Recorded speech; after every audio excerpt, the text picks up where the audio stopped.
You're listening to Thrive with Carina Greweling, a personal health and life design podcast for the modern everyday woman. Tune in and get inspired on how to thrive in your body and life. This is your host, Carina Greweling.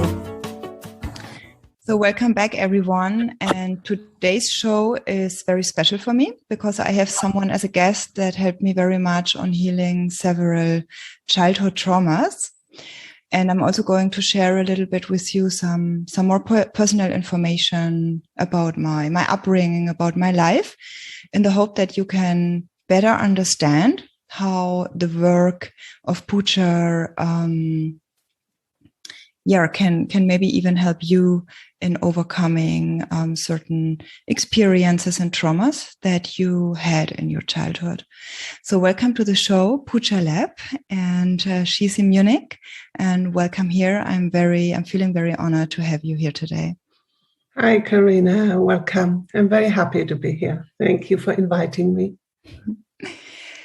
Yes, so for some of you, for some of my friends, of course, they know a little bit more about my upbringing and about what I experienced in my childhood. But generally, I'm not talking so much about it. But I think I want to share a little bit with you what I experienced, what were let's say, the main circumstances I had in my childhood, in order that you can also then a little bit more relate to it and understand how Puja is working with that in her work, in her retreats. So in my case, when I was born, my parents, they were already part of a religious sect, and they are still in it today. And my whole upbringing was really concentrated on, teaching me the values and beliefs of that sect, making sure that I follow all of that. And our whole life as a family was built around that. So, I was allowed to have friends only from that circle. I never went to a kindergarten or took part in any event that was not part of this collective. And we were taught what was good, what was bad, what to think, what thoughts were a sin, and making people follow the rule by evoking also a lot of feelings of guilt, and shame. That was a big part of it, and that was also really something that I took with me in my adulthood. So what I really remembered from a very small age on is that I felt very disconnected, like strange, like in overall really strange in myself. And when I was 6 years old, I started going to school because homeschooling is not something that is allowed in Germany. And that was really the moment when I really started to have some more serious issues, because I was not allowed to take part in many of the activities, to attend any private gatherings of my classmates. I even had to explain in front of my classmates, what I'm believing, and why I'm staying away from all of these activities. And that was pretty tough as a child, because for me it was also super confusing why so many of their acts and activities were forbidden for me. And I was, often excluded, an outsider. I was being bullied, because everyone knew about my situation. I grew up in a small town. Everyone knew that my whole family, we were part of that collective. So that was kind of the framework I was growing up. But in our family itself, we also had, let's say, a lot of issues about violence, manipulation, also not being taken care of. And that was, also when I was around 10 years old, I really experienced something that was, it was so traumatizing that I couldn't believe it really happened. And I also was not sure it really happened. Like, it was really like for the next 7 years, I was always asking myself if I just made it up in my mind. But when I was 17, the same thing happened again. And then I knew that it was not just something that I just made up. So when that happened at the same time, my friend with whom I was hanging out every single day since I was, I think, 5 or 6 years, she moved away. And she was kind of like, I was hanging out at her place all the time. She was also growing up in a pretty healthy family. So it was good for me to be there. And when she went, or when she left, it really left a big void in my life. And that I also couldn't really fill up after she left.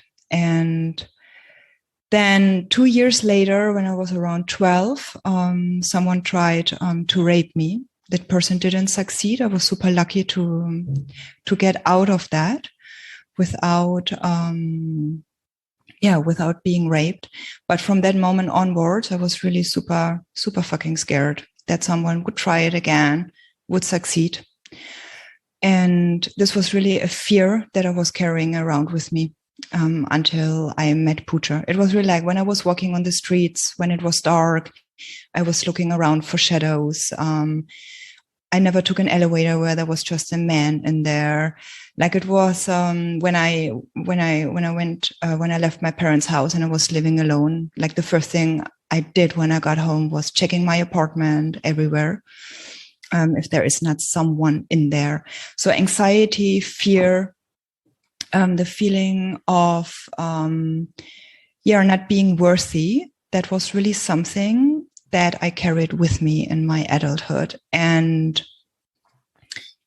also my parents, it doesn't like when I graduated or any event that is, let's say, super important when you grow up, they were just not there. And also later when I moved away, they were hardly ever visiting. When my daughter was born, like they were not there. It was just not, they were just not present in my life. And I left my home my parents' house when I was 18. And then, in the next 20 years that followed, I lived in more than 10 cities in 6 countries. And this was really because I felt so, I didn't feel rooted at all. And I was really searching for community, searching to belong somewhere. And it didn't matter where I was living. Like it's for me pretty easy to kind of settle in a place. I think I also got a bit used to it. But I never could fill that void. And before I joined or before I started with Puja's work, there was also I did a lot of things, a lot of work, like with psychologists, with shamanic work, breath work, working with the chakras, yoga, meditation, and all of that helped me. All of that kind of helped me. At one point, let's say I developed a daily routine, and also very healthy habits that helped me kind of to feel better, to overcome many physical problems that I had, also to calm my mind, to calm my emotions. But I could really feel that there was still, I never got so deep that I kind of let's say I was able to control it and to better deal with all the things, but it never kind of went away. Yeah. So there were still times, I opened the newspapers or I watched a film. Yeah. I saw violence happening, or someone being, raped. And this kind of it brought all the traumas back. And then for days on, it was messing around with me. So it kind of, all the work I did up to that point, it helped me, to control the things. And so that it, for example, not ended anymore in a panic attack, but it never, I could really feel it was always still part of me. Yeah. And, I could even hardly talk about the things. It was too tough for me.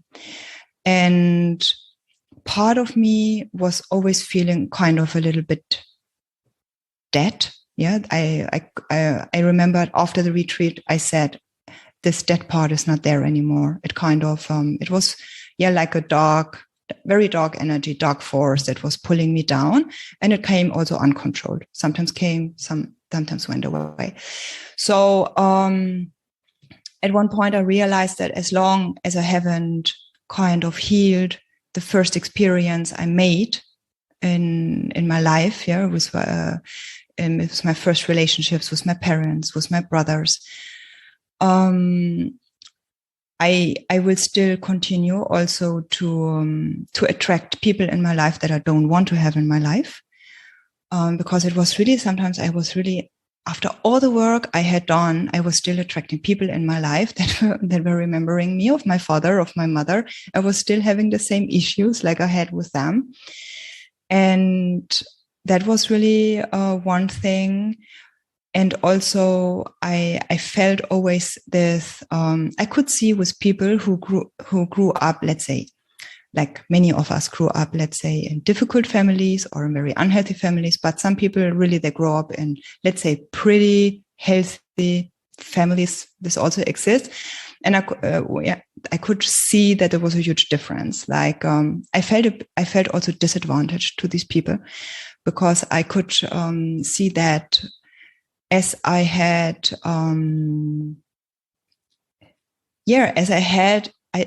didn't experience many things in my upbringing, I felt so incomplete. And then one day someone walked into my practice in Paris, and she was one of my clients for a longer time already. And she was suffering of very severe physical things. Yeah. A lot of autoimmune things. Yeah. So when your body turns against you.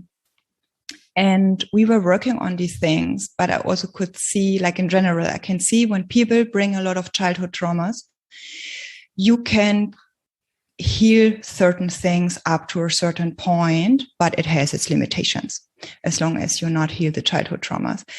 And she was doing so much better. And I was asking her what she did. And she told me about the childhood deconditioning retreat that she did. And she told me a little bit about what happened there, how she felt afterwards, how it changed so many things. And I said, yeah, you are going to give me that contact. And it was really immediately resonating with me, because this was really what I was always thinking of. How do I get to the very source of the issues that I was still experiencing? And this was how I found out about Puja, about her work. And I booked a call with her. We talked, and I think within 24 hours, I already said I sign up. And a couple of months later, I went to her retreat. And today she's here because we want to tell you more about her work, what she's doing. So I would like to know, Puja, because when I met, let's say, healers, or people that kind of moved a lot in their life, really helped a lot of people, they also had quite a journey behind them. So tell us a little bit about your life journey, your childhood, and how you started doing this work. Yes, first of all, thank you really for sharing so openly. Yeah. Because, whenever we carry trauma, the tendency is that those things are held in shame, right? Or, we're hiding them so that you can speak so freely about, your story, so to speak. Yeah, that takes a lot of courage. So first of all, thank you for that. Yeah, so to tell you a bit about myself, I grew up in Germany. I'm born 1959, so I'm part of the baby boomer generation. Yeah. And, our parents, basically, they had been children during World War II. So for sure, that whole generation was also carry a lot of trauma. And usually, that generation also never spoke about trauma. So, I never really heard from my parents what actually happened during the war, how it was for them. But that was just the normal in those days. Yeah. And, I grew up with, a wealthy middle-class family, and, everything seemed fine. We were 3 children. My father was a CEO of a big company. My mother was taking care of us, the children. So I would say it's a normal family, right? And, I had a brother which was just a year older than me. My mom got pregnant immediately after she gave birth to him with me. So in a way, we grew up nearly a little bit like twins. And then when I was 8 and he was 9, he had a terrible accident and he died during that accident. And that, of course, was such a huge trauma for the whole family. Right. So I would say, that time, it just created a turning point in my life, because already at such a young age, I was faced with death, losing somebody you really loved, as I really deeply loved my brother. He was a very wild spirit and I was adoring him. And, and at that time, the pain was so intense. I saw how much my parents were suffering, of that loss. I think there's nothing worse than losing a child for a parent, right? So therefore, I felt like, wow, I cannot show my pain to them because they're already so loaded with their own pain. So in a way, I had to deal with it on my own. Like there was nobody I could really reach out to. Yeah. And that's exactly how trauma is defined in a way. You don't have the ability to co-regulate with somebody, let's say the parents or a friend or the relatives. You're more or less isolated with it. You have to deal with it on your own. And when you imagine, you have a daughter, right? You have a child. Imagine a small child dealing with something so severe, with such a severe loss. My brain, my whole psyche was not yet developed yet to deal with such an overwhelm. So in that way, that was a really big trauma. But I think it also kind of, opened something in me to the bigger questions, what is God? What is life? What is death? All those big essential questions, which then when I finished my high school, I went then to university and started to study social psychology. Yeah, but at that time, that was at the end of the 70s, it was still the whole traditional psychotherapy. And for me, already during my studies, it became much clear to me that I was much more interested, let's say, in holistic psychological health rather than just concentrating on emotional dysfunction in people, right?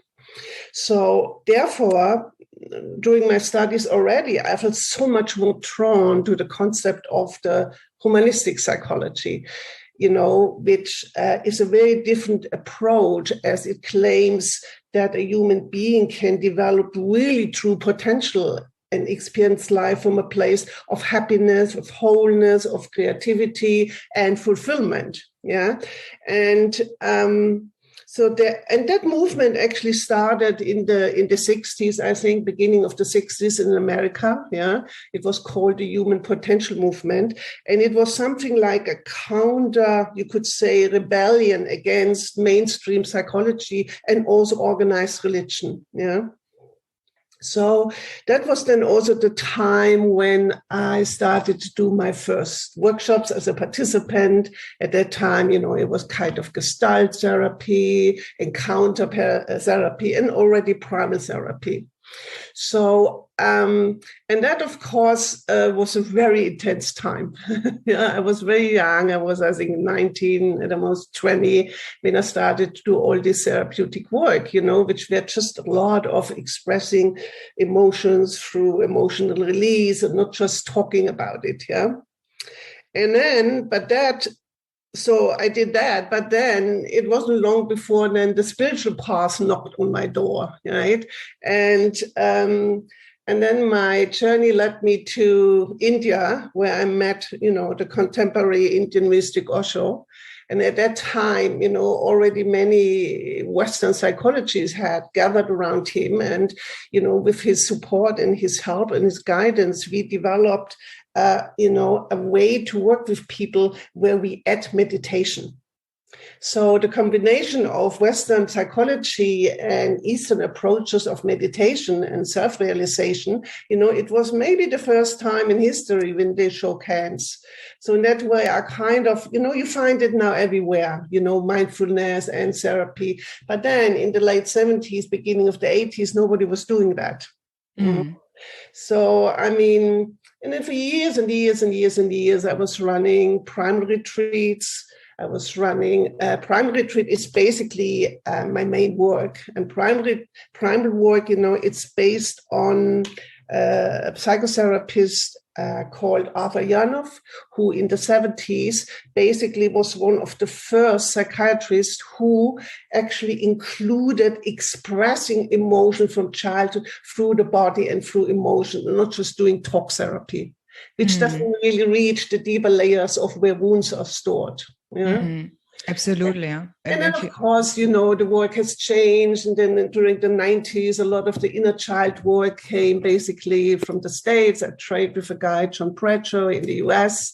And then the last 15 years, of course, intensely the trauma work. Yeah. So that's a bit my story in a nutshell. So I run retreats and I also run a private practice in downtown Munich where I see clients. Yes. Yeah. Thank you so much, Puja, also telling us about your experience as a child with your brother. Thank you so much for sharing that. And also thank you for taking this this journey in your life, being open to study also in the East to offer today something that is really very holistic. So how do people know that they have a childhood trauma? Yes, that's, of course, a good question. It's different in each person. Maybe first, usually when we hear that word trauma, what then comes to mind is, let's say living in a disaster zone, in a war zone, incest, rape, terrible accidents. These are all traumas, of course, and we label them as the big trauma. However, neuroscience has shown now that we all seem to suffer from trauma during our lives, and a lot of what happened during our childhood, and you shared so openly about it, has not been identified as trauma at all at that time. Yeah. So all those things which happened in childhood, let's say a neglect of a child, or let's say there was a lot of fighting going on in the family, or the parents got divorced, or you grow up with an emotional absent father. Maybe they took care in the most beautiful way on a practical level, but emotionally they were just very distant. Or maybe you had a mother who felt depressed, or, what I shared, the death of a close one. And it could be even your pet, you loved so deeply. And, or you have been shamed, let's say, around sexuality, or maybe you had been made fun of, or the family was in, let's say, financial stress. Yeah. All that basically creates a deep trauma in the mind of the developing child.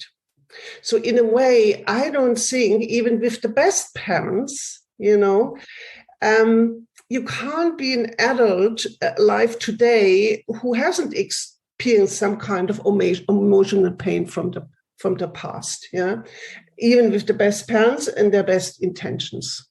Yeah. And we're not saying the parents are bad, but what we're saying is, they probably have been so loaded by their own past and they carry so many unprocessed emotions from their own past. And that created a shadow part in them, everything what had been pushed into their own unconscious mind.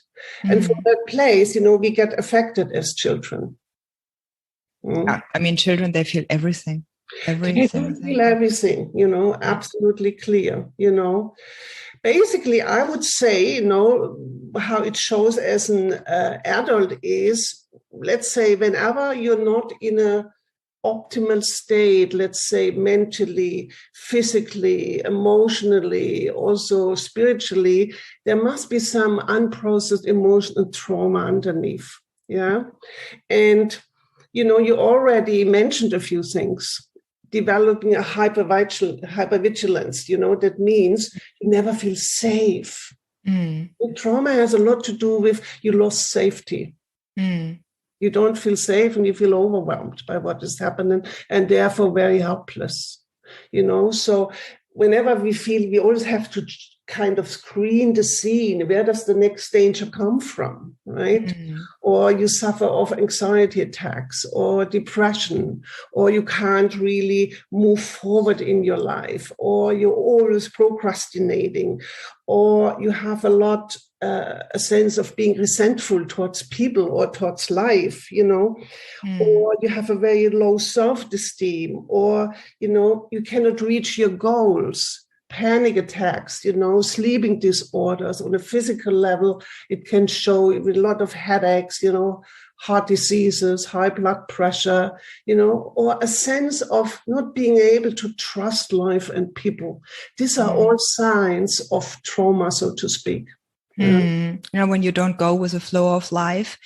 And that what you mentioned, this is super, super important, I think, for our listeners to understand that your body, your mind, your emotions, all of that is interconnected. So this means, because I had so many physical problems, so many, and I could really sometimes feel when the trauma was popping up, it was just messing around with my physical health, with my energy. Sometimes I was just super low in energy. I couldn't explain why, but it was really like it was consuming me from the inside. So, when we want also to work on certain, or when we want to heal certain diseases, autoimmune disorders, we really have to look what hasn't been digested, what hasn't been healed from our childhood.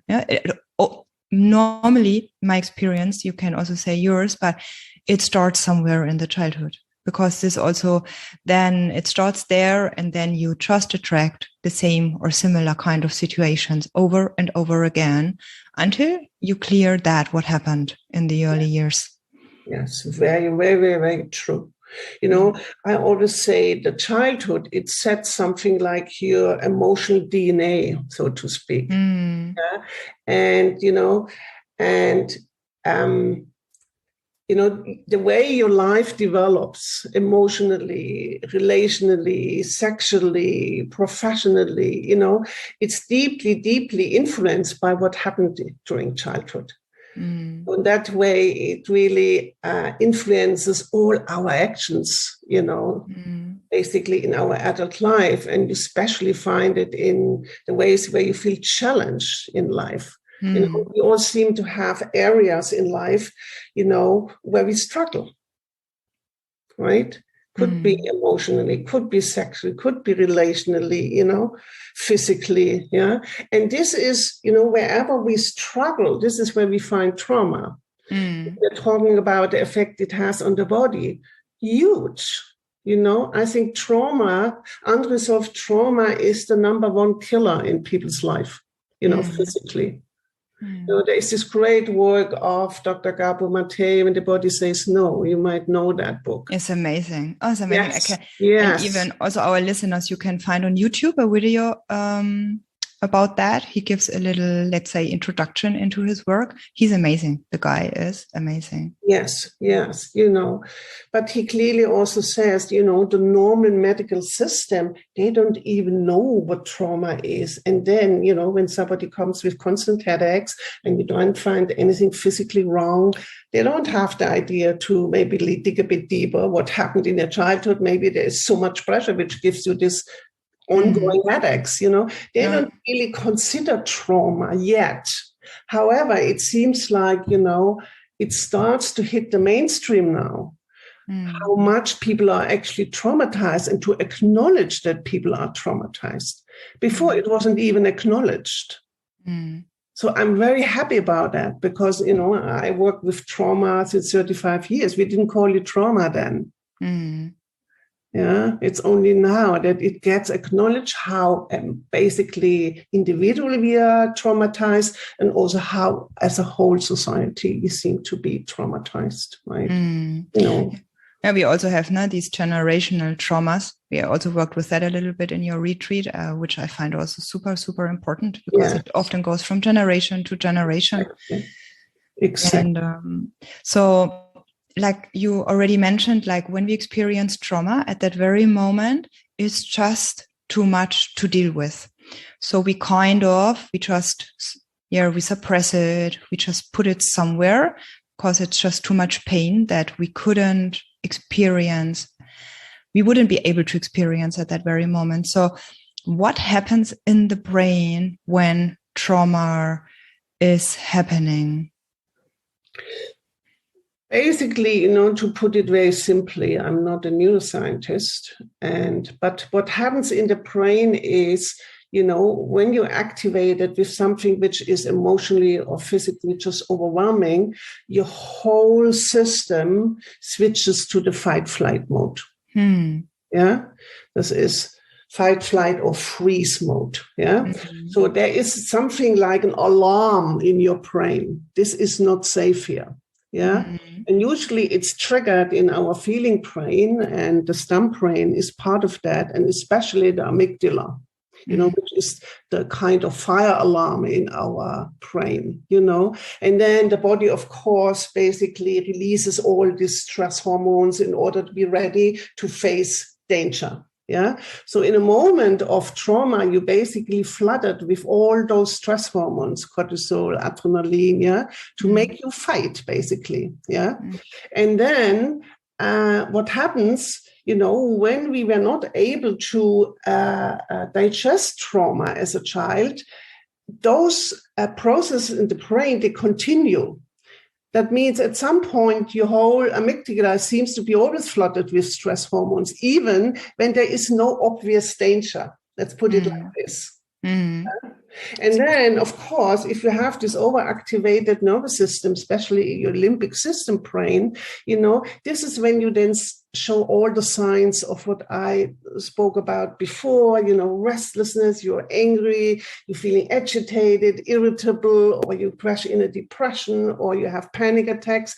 That means, your limbic system, your feeling brain, the amygdala is part of this, is overactivated the whole time. And your nervous system can't regulate anymore into, basically switching back in the parasympathetic mode, which means relaxation, I'm not in danger.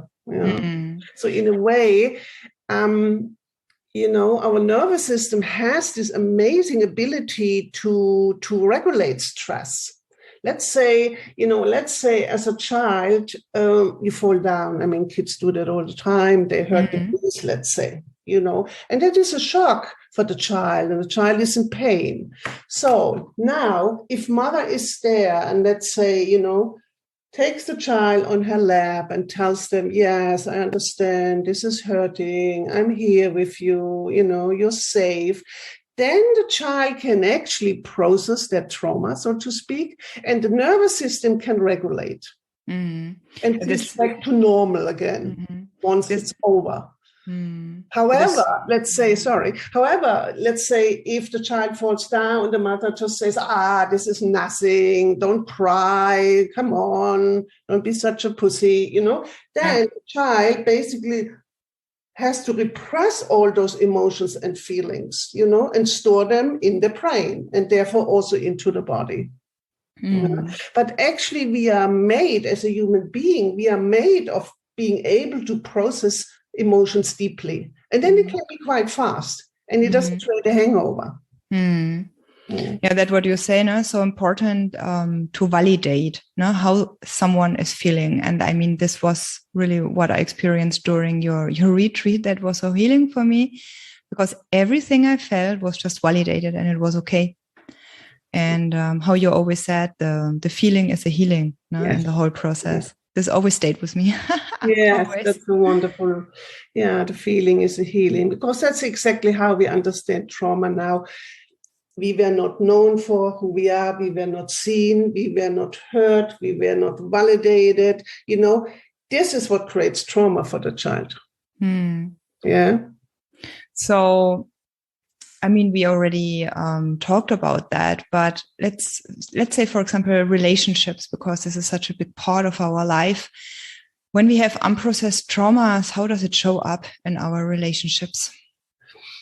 Well, of course, relationship is a huge area where trauma shows up because, whenever we get so triggered in, not having our needs fulfilled, this is where you find trauma. Because that's exactly also how we define emotional pain in the primal work is, and the trauma work is, whenever a need of the child for being seen, for acknowledged, being positive mirrored is not fulfilled, you are in pain. And that pain then basically gets repressed. Yeah. But the pain is actually the pain of your unfulfilled needs. And this, of course, surfaces in a relationship big time. We basically get triggered when we feel not understood, not seen, or when our needs are not fulfilled. And then, boom, that's where you find the hurt child. And then it's like just the old things get reactivated. Exactly. And this is also when we adults sometimes say, I don't know why I reacted that way. It just happened, because you can't control it anymore. It's just so deep down, and someone just pulls the trigger and it comes out. That's exactly what happens, It's like you're triggered, let's say you're triggered in a wound of not being seen, because partner just doesn't kind of see you in that moment, And that's where you find that wound of the child not being seen. And that kicks in so automatically. And we cannot control it in that moment. Because whenever we experience or trigger, whenever we experience or trauma, there's nearly something like a shutdown to the neocortex, which is more the part of the brain, which is our adult brain, where we can differentiate, where we can basically, find solutions. Then we're basically flooded with all the emotions stored in our limbic brain, in the feeling brain, and then we start acting out. Either by attacking back, or basically, we blame the other person, or we just withdraw, or, we kind of attack them verbally. This is all triggers when we don't feel seen, heard, and validated. So relationship is a huge area where our childhood wounds surface big time. Because it's not just that men and women meet. Each of them have a hurt child inside of them. And they also want to be seen yes. in their, in their hurt child. So we're always dealing with 4 people here, so to speak. Yeah, that's a good point. That's true. And I think it's super important also, like in relationships, especially when we are in a couple, that both people are really open to work on that and to acknowledge that, because it's what you already said. It's really the place where it just comes out. I mean, everything that you sometimes manage just to, let's say, to keep under control in your everyday life. I mean, in your couple's life, it's just not possible. It just will show up, and wants to be seen and wants to be healed.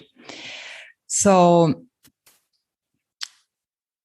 you already gave some insights how you work, but let's say, how can someone calls you tomorrow, says, "Hey, I want to talk with you about what I experienced in my childhood. I want to work on that." How's that happening? Okay. As I said, the childhood experience become the driving force behind the way we live as adults, and really the root cause of so many issues. So when a person basically, comes, and usually they come because they have some relationship issues, or they feel, they're not really living their purpose in life, or they suffer of some panic or some anxiety attacks, and so on. So basically, the first step is always to validate what happens. Let's say, if somebody suffers of anxiety, the first step would be to say, yes, anxiety, I see you. Not trying to push those emotions away, but just do the contrary. Inviting those feelings, inviting those emotions basically to come back to your life and really inquire on them. where does it come from? Because the first step is always, you need to acknowledge what happened in your childhood.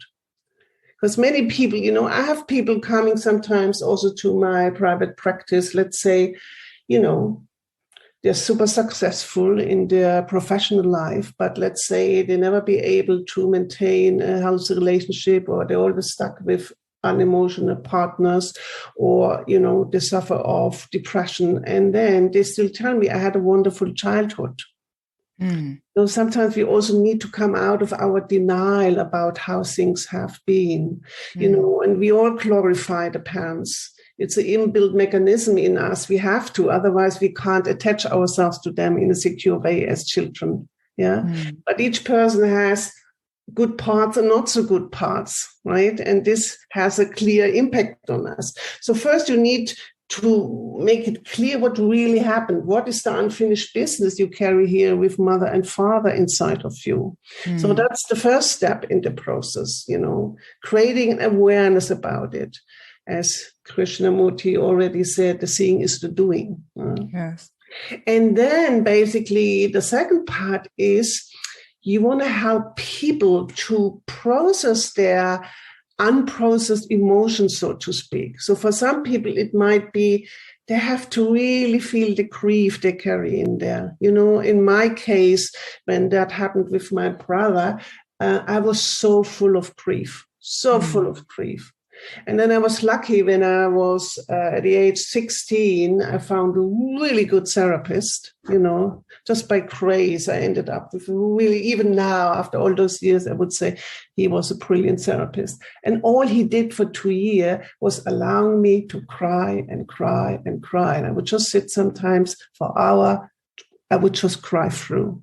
And all he did was holding me and processing that grief with me. This is where it comes in. The feeling is the healing, You cannot just talk about it. It doesn't reach the deeper layers of where trauma is stored. And trauma is stored in your feeling brain. So then you basically help people to go to release those emotions. Or for some people, they need to express their anger in a very safe space, of course. This always means, those feelings need to be expressed in a safe environment. But for people to be able to express those emotions, they first also need to feel safe with you as a therapist. So if they don't feel safe with you, they will not open up. This is very simple. People can't feel when they don't feel safe. So you work on safety, you work on understanding what happened. Then you guide them through a process, through releasing those emotions. And the good thing is, as I said before, we as human beings, we are built of processing emotions. Because sometimes people say, oh my God, if I open up to my pain, I will never stop crying, for example. No, you will stop. It's the body's ability to process emotions. And whenever we deeply, deeply process emotion, it creates a completion inside of us. And it brings us so much more in a state of, resting inside, feeling connected with ourselves, feeling connected with what surrounds you. Yeah. So we need to process all those unprocessed feelings. That's what I'm saying. And there is, unfortunately, first of all, there's no way around. It's a lot of spiritual bypassing in communities. Sometimes, we are just in the love light and we deny all the dark feelings. Yeah. So this work is basically zero spiritual bypassing. Yes, that's true. Yeah, it's showing yourself. There is no hiding. There is no hiding in what you need to feel. But it's always done, in a super space, a super safe space, and with lots of support for people.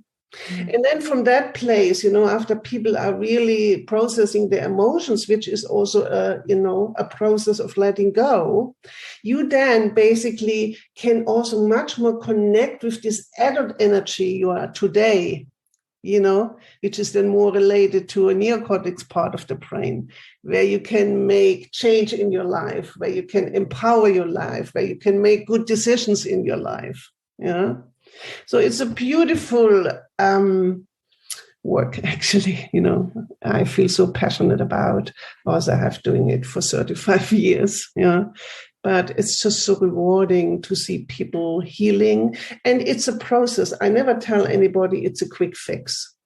No, that's not. Anybody who tells you it's a quick fix, I don't think it's true. By now, I even think we have to create a trauma-informed daily lifestyle. Mm-hmm. This is what brings us healing. I always say millimeter by millimeter, that's the speed we heal. Yeah, so that's really it's a lifelong thing to do. Yeah, this is like I always say, it's a kaizen approach. I work with that in my programs, where you go, like you do very small continuous improvements every single day. But that's really what brings a change in the long run, and also very consistent change. And that what also, some people do today, like go on an intensive weekend and then hoping to get the trauma out of their body within 2 days. It's just, I find on the one side dangerous, but it's also, it's not often not it's not working. No. So, work because, I feel like, childhood trauma or overwhelming childhood, it creates certain fragilities in us and scars, and it creates an unflexible nervous system, and that just needs time. And you might have to deal with certain issues your whole life. Yeah, but you develop at the same time so much more resiliency that you handle those challenging times in your life or moments. Yeah, and also they get really, for example, let's say the self-worth is something I'm still working on that. Yeah, but it has a completely different level than it had before.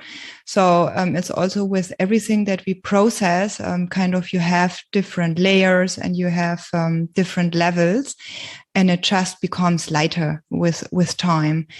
And also once you make that experience that when you just go through the feeling and then you feel so much better afterwards, it you also want to go there. Yeah, you want to do the work because you know what will happen later. And today I think many people, they're so scared of going to that place and processing that. So they think it's easier to handle just to leave it all closed up.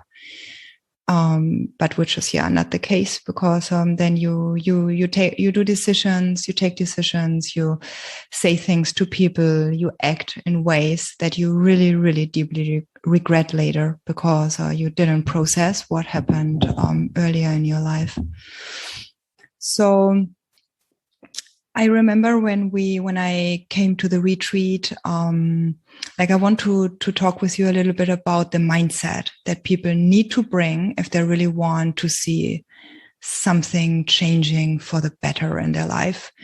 And I think the first day, you talked a little bit about being all in.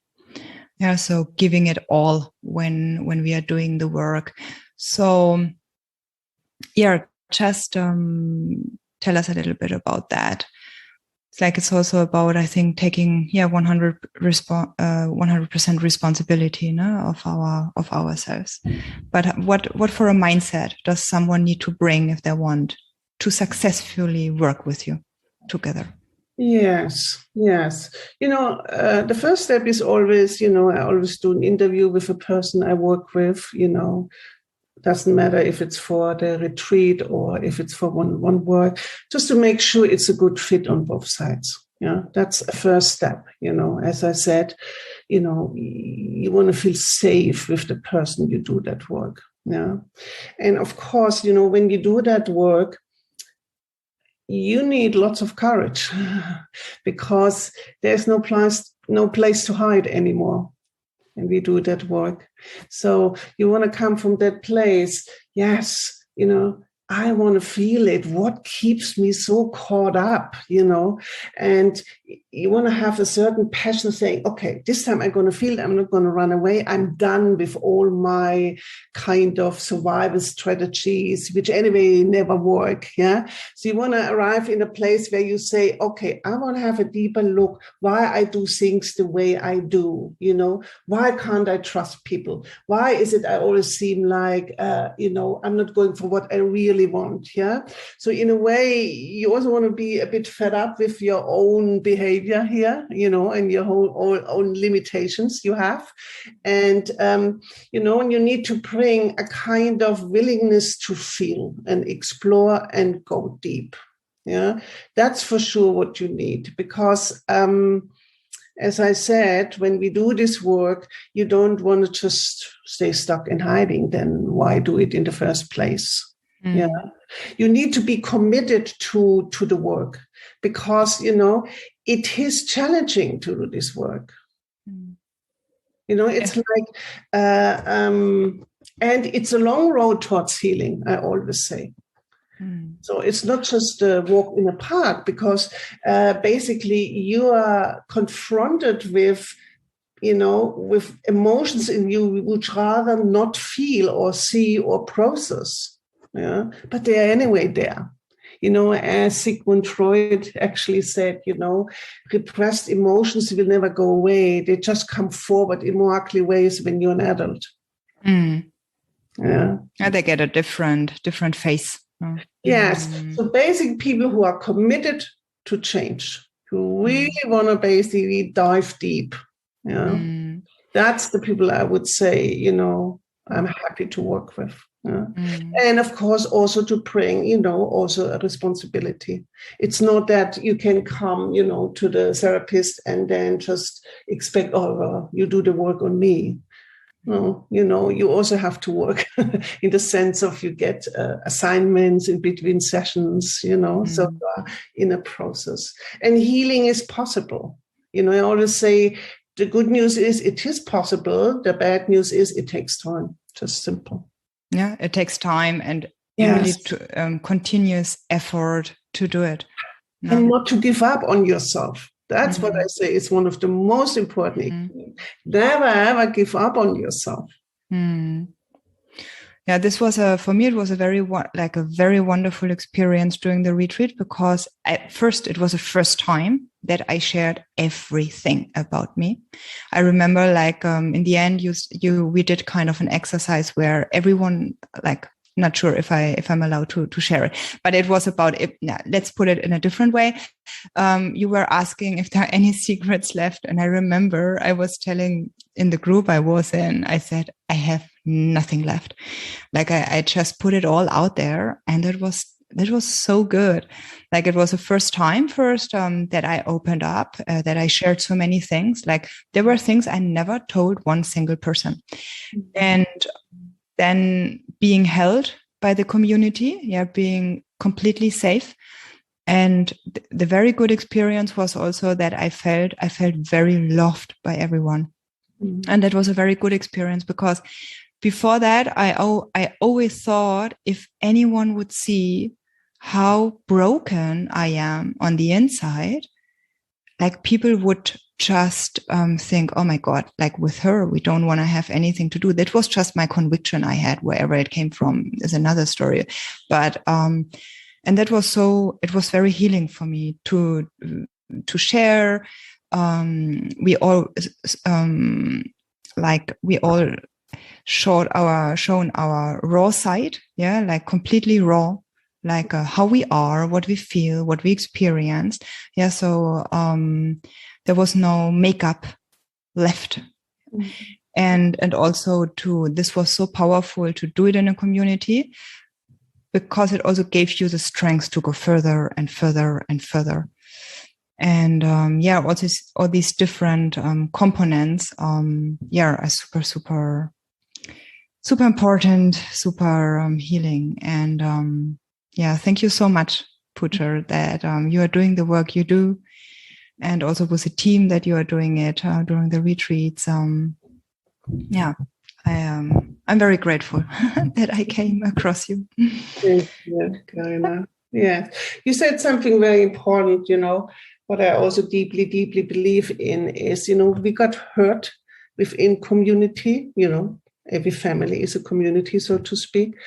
And therefore, we also heal best in community, because trauma has a lot to do with basically hiding in isolation, withdrawing to our trauma island, because then this is the only place where we can feel safe. But then opening up and allowing people to see you in the unedited version, you know, in the areas where you struggle, it's so healing, you know, because then what you also do is you heal yourself. And at the same time, you give people something like a permission slip to do the same. And often people tell you, my God, you know, I shared things about myself. I haven't even told my husband of 20 years. You know, it means, you know, there is such a trust developed during that retreat that people can really come out of the hiding. You know, and we say in therapy, we are as sick as our secrets.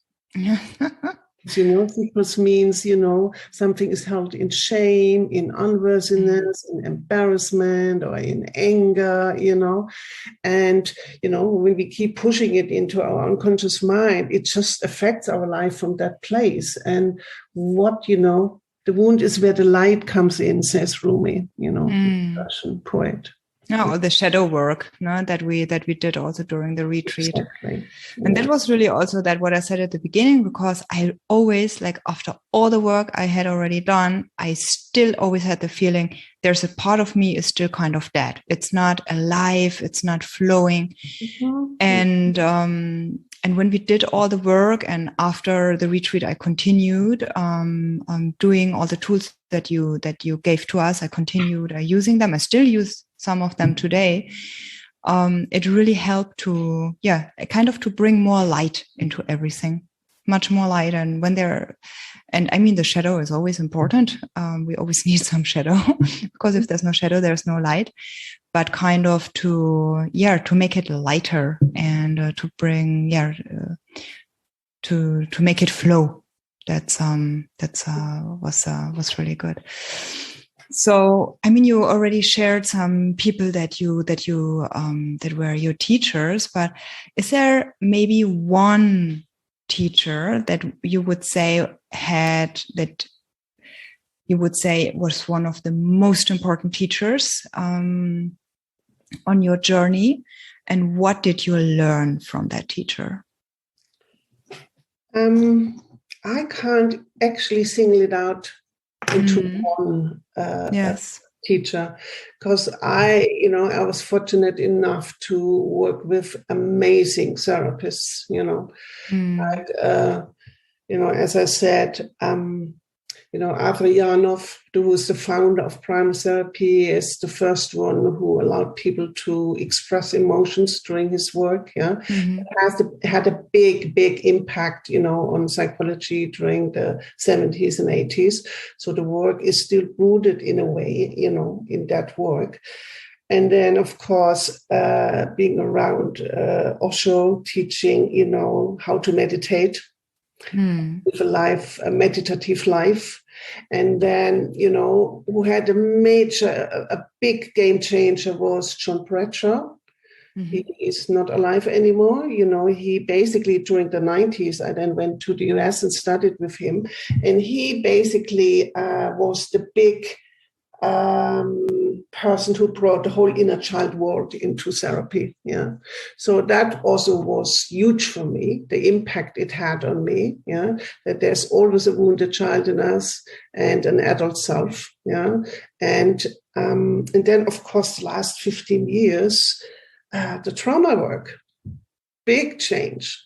So, I must say, as I said, I cannot basically single out one person. All those teachers and all those teachings had been an immense influence in my work. But then also at the same time, meditating since 35 years, keep working on myself. Everything, what I offer in my retreats, I have done on myself 20 times. There's not a single structure which I would not have done on myself too. And I think that's so important, to keep educating yourself. I think as a teacher, you have to do that, You have to do the work yourself first. Yeah. And I can truly say about myself, I'm walking my talk. I have, in a way, you could say, dedicated my whole life for personal development, so to speak. That's my first passion in life. Yes, I mean, you have you work with that for 35 years, so of course it makes sense now that many teachers crossed your way that had a huge influence. So also your work evolved with the decades, and yeah. Yes. Wow, that was so At the nice. bottom, at the bottom, the biggest message is always, loving yourself. Self-worth. That's the biggest teacher in life. Yes. Yeah, that's this was really something that I understood in depth after the retreat. Like before, you hear that all the time in yoga lessons. Love yourself first. Like all this talk, about like it would be something super easy. But sometimes it's just you have to process first some of the stuff, and then you really get much more soft with yourself, compassionate with yourself, respecting yourself, and then like all of that also helps then to love another person the way they are. And one thing that I also wanted to point out is this, like when you also start to heal your childhood traumas, like this neediness that many of us have, needing love, needing attention, needing money, needing status. These are all things that also improve because you kind of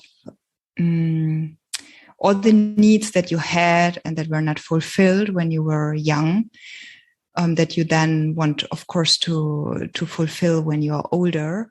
Once you do that work, is also this neediness. Like it was my experience in my case. Like I was not needing to do certain things in order to get certain things out of that. Because it was just like the cup was filled up. So it didn't have, like, I didn't need to look on the outside anymore to fill it up. Yeah. Yeah. Yes, that's a big freedom, as we all seem to walk around with, please love me. That's the thing, we all seem to have deep down there, and part of the healing journey is, from that adult place to find healthy situations where you can fulfill your needs in a good way and in a safe way, right? But it seems like we all have a needy part in us, and often, we're judging ourselves for it. We feel ashamed about it. But again, I think if we are upfront with it, that we are needy at times, we can deal with it. I find it much more difficult people who try to hide their need. This is sometimes unbearable to be around. You feel like all the time they want something, but they're not clear about and put it out, Then I rather have people who just put it on the table and then we can deal with it, right? Yeah.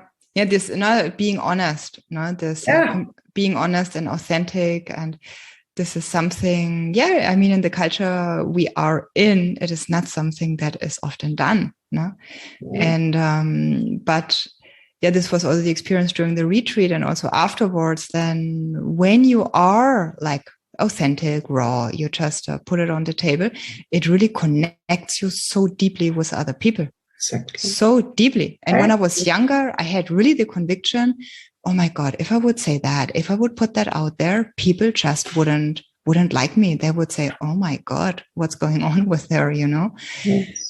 But it's really the opposite. Yeah. You basically open up to your own humanity in there. This is what happens. Right?